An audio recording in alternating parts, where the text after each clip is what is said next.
So when we look at engaging younger men and igniting your church, there's a few things that we have to take into consideration first. First is we need to look at who we are as men, and we need to look at who we're trying to reach as far as the younger men are concerned. One of the things I want to begin with is I've been speaking with a professor emeritus at Holy Cross University, and E.H. Thompson Jr. had produced a paper in 2006.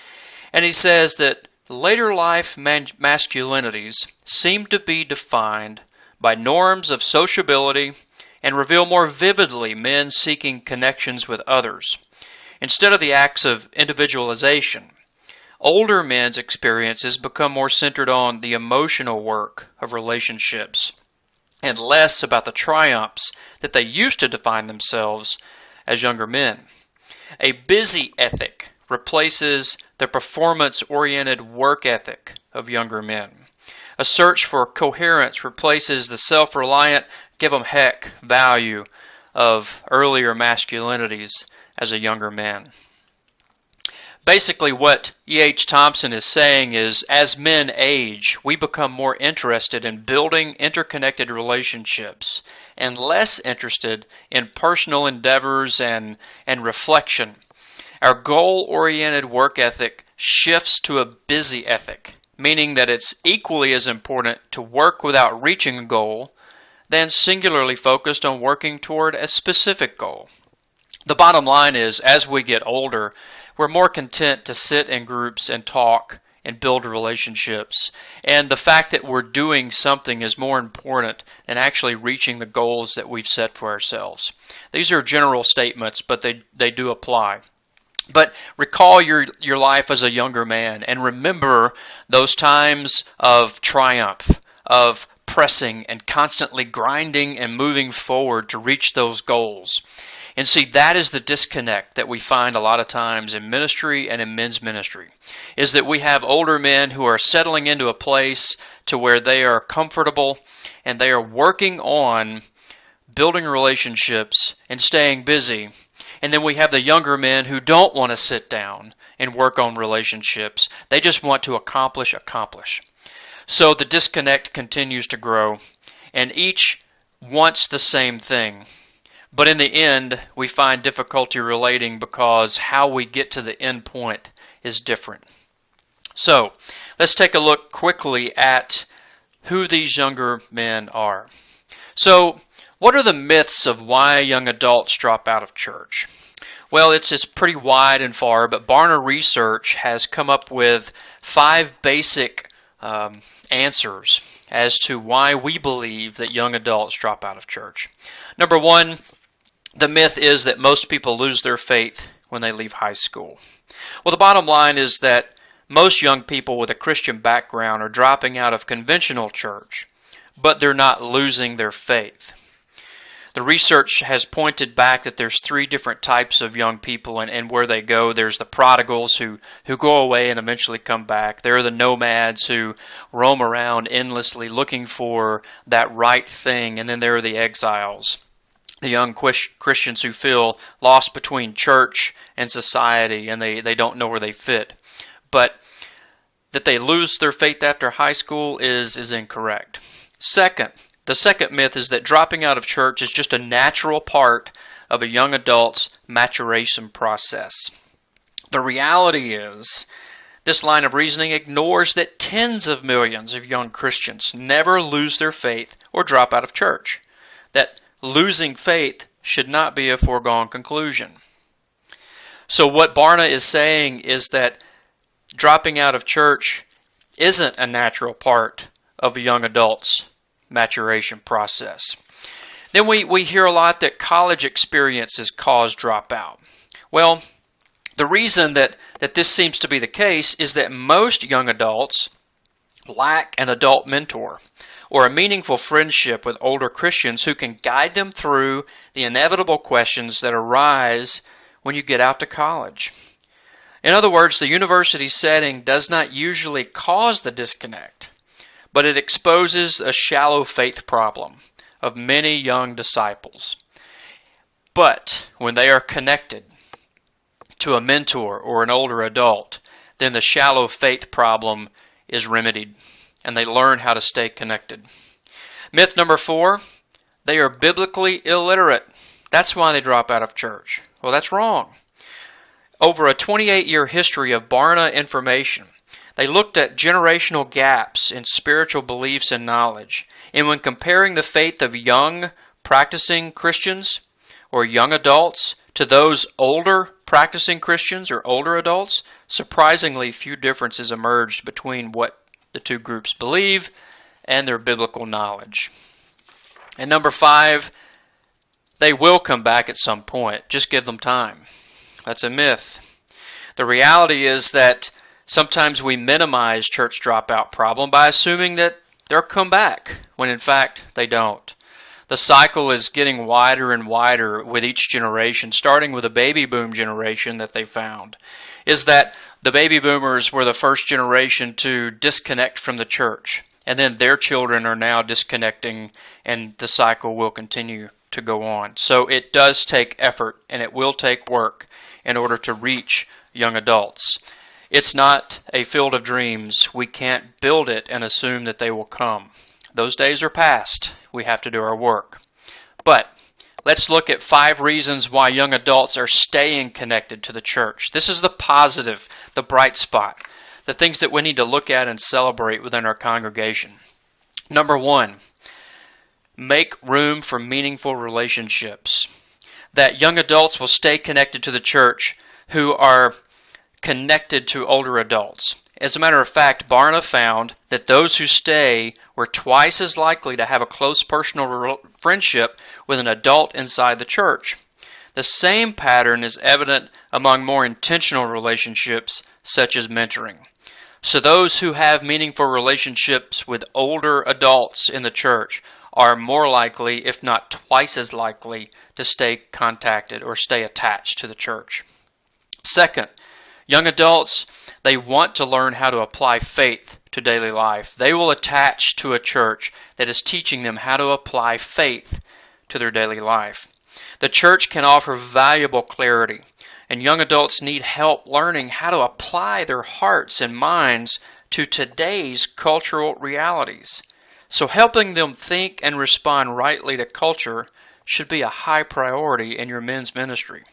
The idea of finding a way to bring their faith in Jesus to the problems they encounter in the world seems to be one of the most powerful motivations of today's practicing young adults.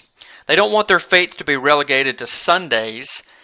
This desire for holistic faith is something that the church can speak to in a meaningful way that helps them learn how to apply it Monday through Saturday.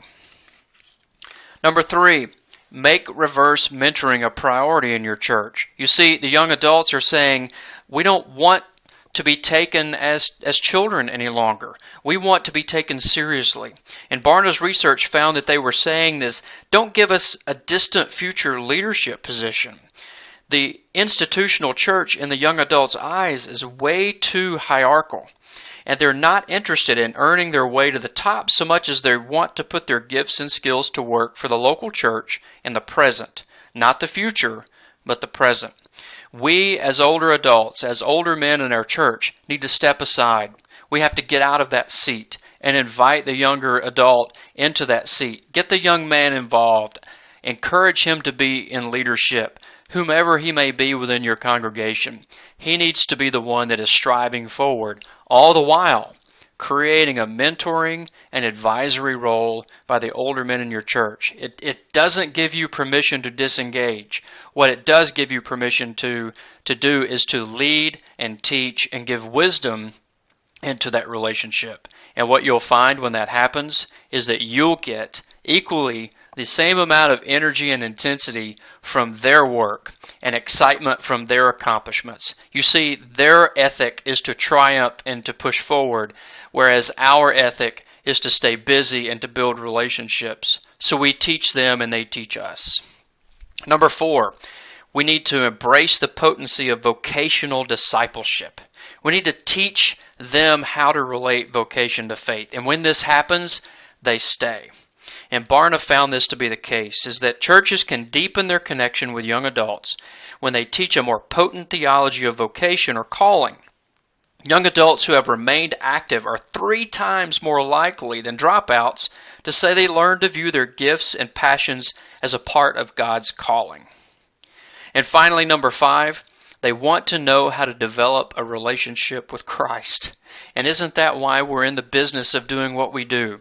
Isn't that what men's ministry is all about, is to create disciples for Christ for the transformation of the world? And they want that from us. And the churches that are teaching them how to be disciples and to make disciples are the ones that are not only retaining but growing their young men and their young members in membership. You see, the church communities can help young adults generate a lasting faith by facilitating a deeper sense of intimacy with God. For example, young adults who remain active are more likely than those who dropped out to say they believe Jesus speaks to them personally in a way that is real and relevant. Additionally, young active adults are much more likely to believe the Bible contains wisdom for living a meaningful life. The bottom line is they're staying when these things happen, that we create relationships with them. We teach them how to apply their faith to daily life. We give them a chance to lead, and we take a side seat, and we influence through our wisdom. We teach them how to relate their work to their faith every day of the week, and we show what discipleship looks all about. So that's the case for who we are and who they are. Now, look at where we are as a culture. Our once giant world is now tiny. Social media, network television, satellite technology, you name it. We can now connect to everyone in the world in a moment's notice. Information is readily accessible. Overstimulated adults are now seeking places of peace. And the church that was once the center of the community is now an option on a list of many. And young adults, they want action. They expect action. And they want to commit to community causes rather than simple personal devotions. They want to know that they not only belong, that what they belong to matters, and it makes a difference. So that's how we have to look at our communication, our culture, and our church. One of the most important things that we have to take a look at is discipleship. And if we want to create disciples, then we need to look at a pattern of discipleship that seems to stick and that matters. And one thing that I have found in my personal studies is a pattern that God has developed. And it's how He relates to His creation. And in that relationship, we learn that He does 4 basic things over and over and over again. And I want to share those with you as a pattern of discipleship that you can use in your own family, in your own church, and in the process of trying to reach and engage younger men. The first thing, proximity. You see, God began in the beginning, God said, "Let there be light." From nothing, God created this creation. And in that creation, He created man. And then once He created man, He came to us and He walked with us in the garden. And then as we made our mistake, our critical mistake in the garden, God did not run away. He ran toward us. And not only did He run toward us, He promised His presence with us all throughout the Old Testament. And you can see those patterns of being close and proximity throughout the entire Old Testament. As a pillar of fire, a pillar of clouds with the Israelite nation, He was always present in the Holy of Holies inside the temple. God was always with His people. But it wasn't close enough, so He sent Himself. And the New Testament begins in Jesus Christ. So Christ comes to this earth to walk with us, to feel what we feel, to hear what we hear, and to understand the human nature of where we are so that He could better relate to you and I. And then at the end of His walk and His journey, Jesus Christ was crucified. Did God stop there? No. He came even closer. He drew into us by sending us His Holy Spirit. So now He dwells within us. So take the pattern of proximity as God began in the great vast of nothingness. He created and He moved toward us at every step throughout history. And throughout His relationship with us, He drives closer and closer and closer into our heart. The same pattern is what we follow for discipleship with those that we're trying to reach. You've got to get close to them. You've got to go knee to knee. You have to find a way to get into the lives of those that you're wanting to disciple. Inviting them to a breakfast, inviting them to a meeting, inviting them to a project, inviting them to church, that's step one. That's getting them near you. Secondly, you've got to get inside. You've got to really understand who that person is, and that's creating relationships. The second thing is clear in how God works with us and through us is that He is insanely persistent about wanting us. And He wants us so badly that He never stops chasing after us. From the moment of let there be light all the way to the Omega, God has been consistently chasing after us, never giving up. As many times as we've rejected, as many times as we've walked away, and as many times as we've turned around and we've said we want no more, God walks in toward us. He is persistent. We, in the same way, must be persistent about those that we are discipling. We don't give up when they say no. We don't stop trying to be a part of their lives when they try to push us away. We're not trying to encourage being a bully. We're not trying to encourage you to push and be too pushy. But what we're saying is, out of the way God works with us, we have to be the same. We have to be persistent. Third, God is very patient. And we're talking about a different kind of patience than sitting and waiting and hoping.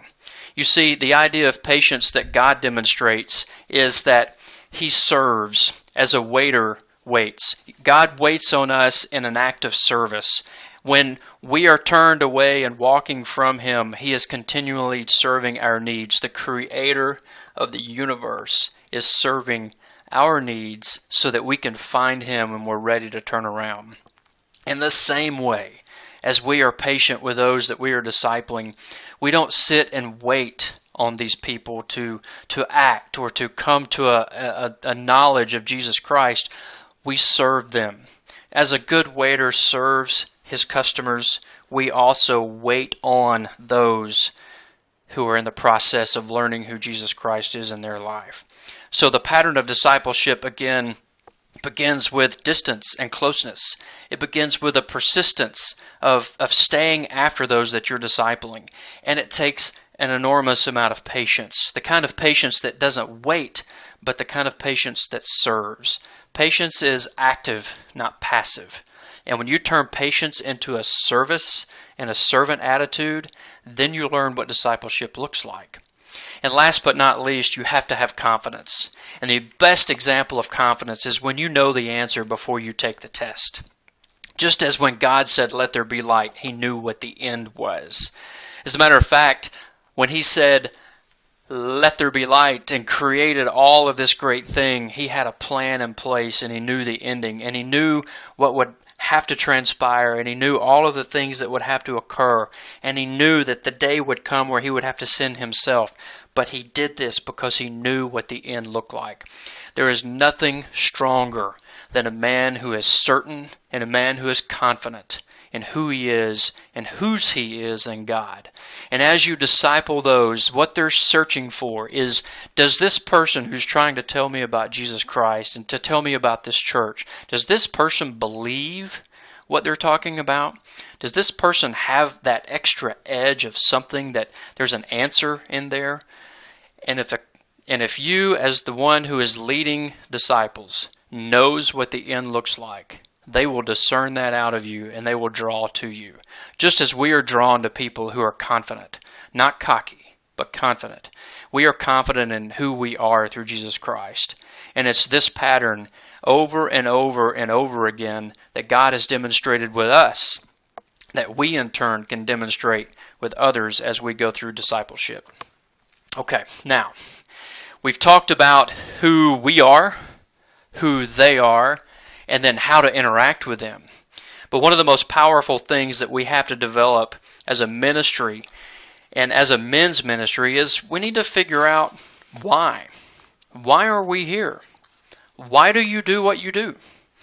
Why do you have the breakfast? Why do you have a men's group in your church? Why do you ask people to come and join you? Is it so that you can have more?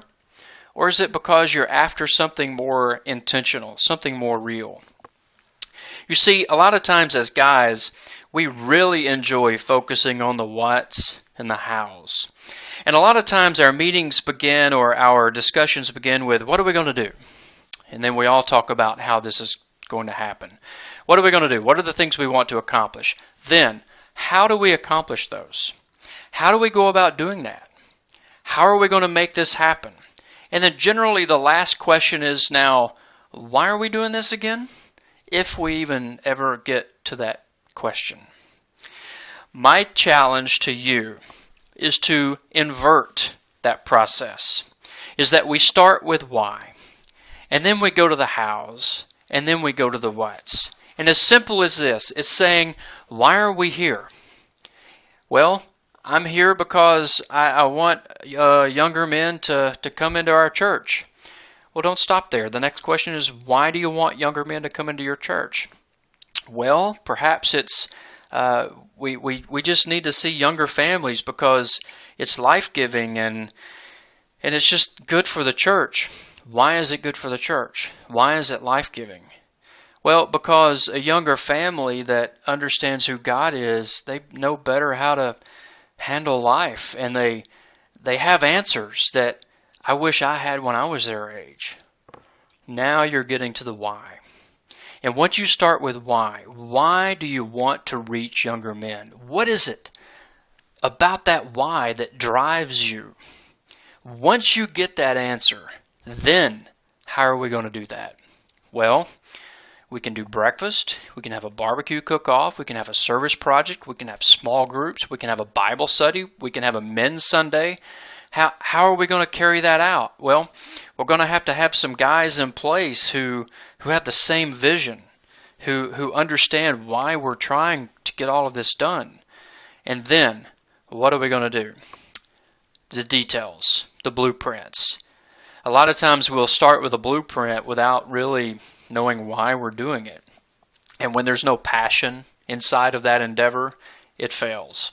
And you can extend this to your business life, to your family life, to your friendships, anything that you encounter. If you'll start with why, and then work on your how, and then get to your what, then you'll find a renewed, vigorous passion. When Paul was on the road, well, let's say this, when Saul was on the road to Damascus, he fell to the ground, and he says, "What shall I do, Lord?" And Jesus says, "Get up and go to Damascus. There you'll be told all that you have been assigned to do." You'll get your why, Paul. And once you have the why, then everything else that you do, like the Apostle Paul, becomes ignited with passion. And your passion not only fuels what you do, but it's infectious to those that are around you. And when you can communicate the why, then you have no problems whatsoever attracting anyone else into your endeavor. That's when your ministry really begins to grow. You have to start with why.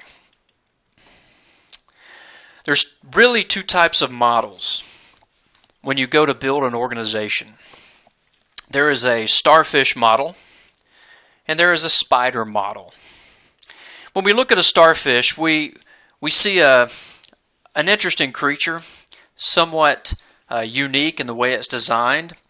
But the funny thing about a starfish is if you cut that starfish in half, it'll grow another starfish.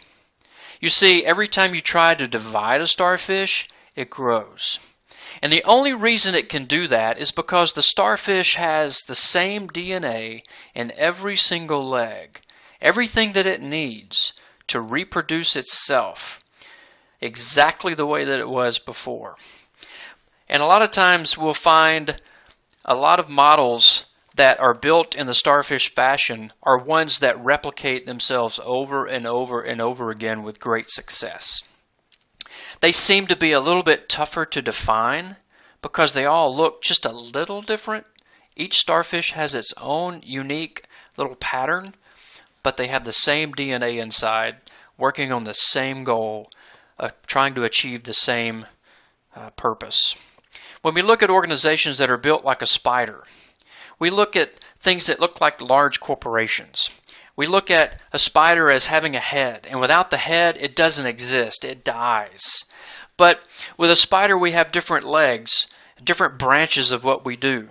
We have a financial leg. We have a human resource leg. We have a recruitment leg. We have a working and a labor leg. We have presidents, and we have committees, and we have different pieces of the organization that all feed back to the body and move it to where it needs to go.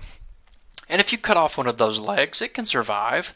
It doesn't move quite as efficiently, but it can survive. If you cut off a couple of more legs, then it becomes extremely inefficient, but it still lives. Or if 3 or 4 of the legs begin to just wilt on the spider doesn't necessarily die. But its movement is hindered, and it slowly stops looking like the organization it once was. But with a spider, if you cut off the head, it's gone completely. And a lot of organizations are structured around a single person that is responsible for the way that that organism goes. So when you place a president or a CEO or a leader in front of the spider-type organization that has all of the control and all of the thoughts, when that head is gone, the spider dies. The ministry is dead, and it starts all over again with a new spider. So I propose to you that the better model for what we are trying to accomplish is the starfish. Because in any one of those legs, should they be removed, they not only grow another starfish, but the starfish itself isn't hindered, and it can continue to operate exactly the way it operated before. Jesus Christ brought the initial model of the starfish, and that's what he gave to us, meaning that he came to this earth to show us how to do it. And out of showing us how to do that, he gave us the DNA that was necessary to replicate his disciple-making model over and over and over again. So as we build a ministry in our church, we can't be the spider that is controlled by 1 or 2 or 3 or committees. We have to be an organism that can survive and last on and on and on, no matter how many times it's divided. The ultimate end goal is to divide your starfish and to create more and more small groups.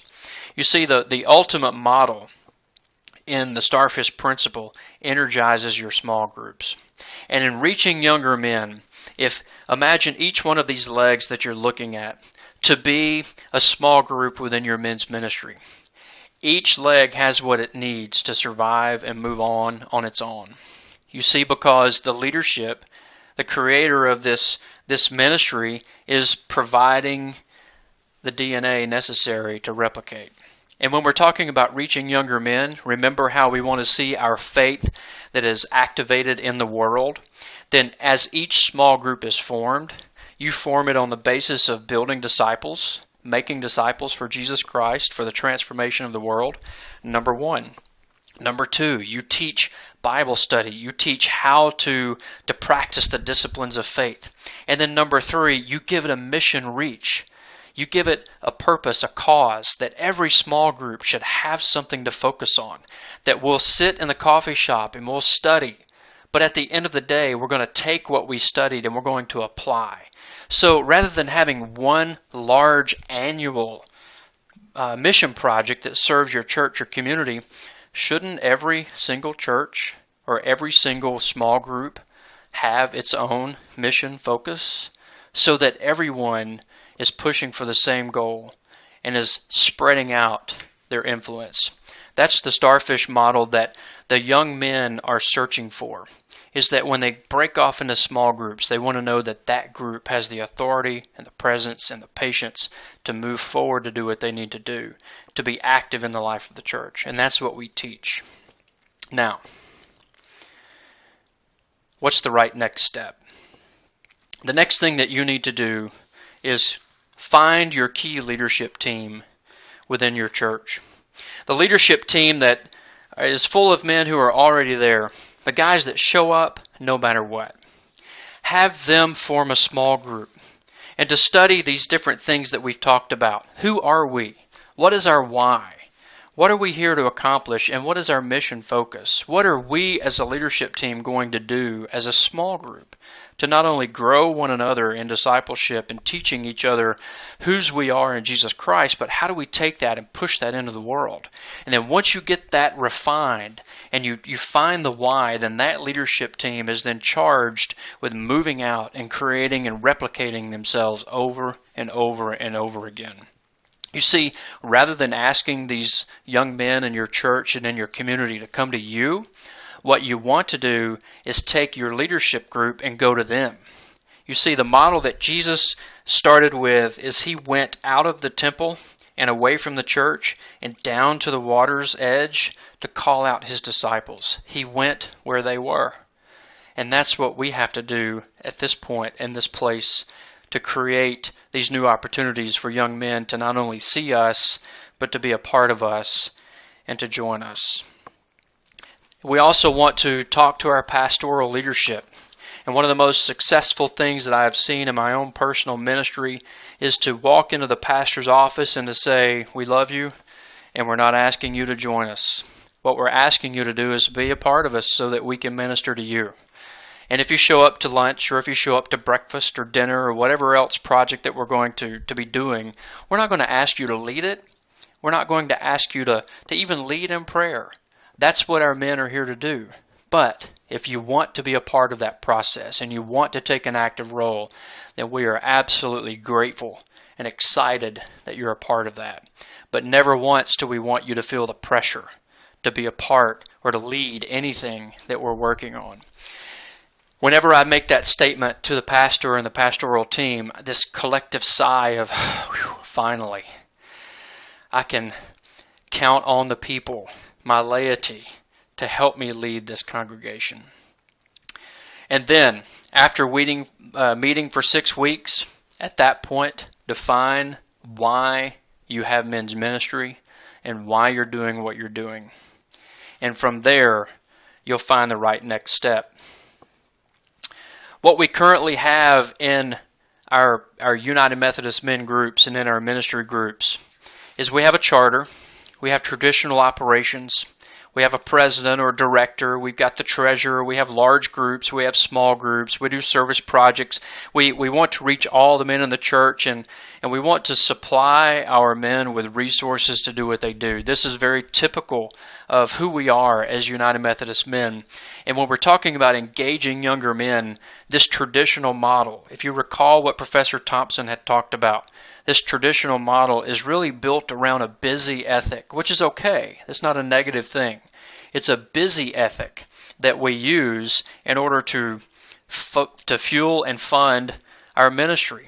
But as we're trying to reach and engage younger men in ministry, they take a look at this model and they see a very closed operation. They see something that is tightly wound and it's all inside of a circle, and these people are in or you're out.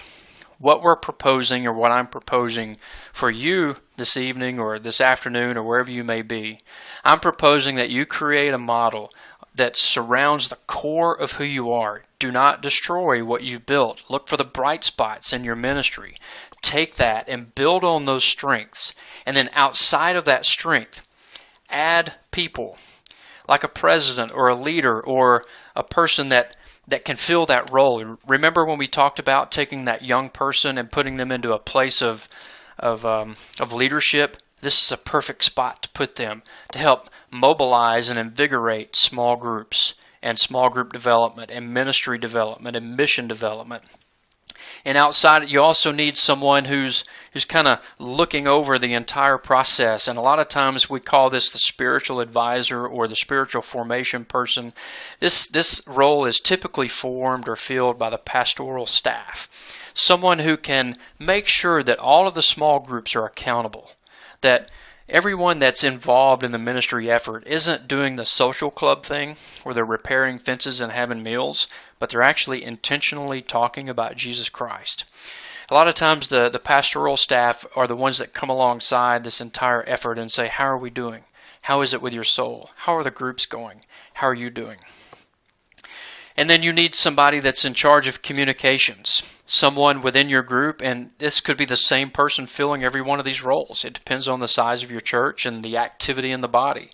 But one person that is really outgoing, that's able to communicate what's happening to the body of the church with your men's ministry, the exciting parts. And this person is really telling everyone about the why you're doing what you're doing and the results of that. Perhaps it's somebody who loves technology. Perhaps it's those who really don't fit in a lot of the areas, but the tech part or the communication part or the graphic part, you have to really look at your talent pool around you and put them in charge of this particular process. Could be the same person in several different roles. And you're looking for a project director, somebody to get their hands dirty. And this is somebody that can ensure that everything that these guys are doing, that is on the calendar, that is coordinated with the church, that everyone is aware of what's happening, and we're looking for ways to engage men in activities of the church, inside and outside, and in the community. Again, this could be your president, it could be anyone on your team or your leadership team that you formed, but somebody who basically oversees what's happening and keeping things on track. It's like a project manager. Then you have a small group coach. Could be the same person filling this role as well. But it's the person that maps and tracks and helps resource small groups as they form up. And even if you only have 3 small groups in your church, make sure that you've got somebody checking in with those groups on a regular basis saying, how are the meetings going? Do you have the resources you need? Is there anything else that I can supply you to help you get where you need to be? What is it that I can do to help you grow in discipleship? Always be on the search for resources that your guys can use. Somebody that's in charge of helping form and start and foster small group growth. If you don't have anyone in that particular role that's fostering the small groups, then what you'll end up with is a group of guys meeting, and that's it.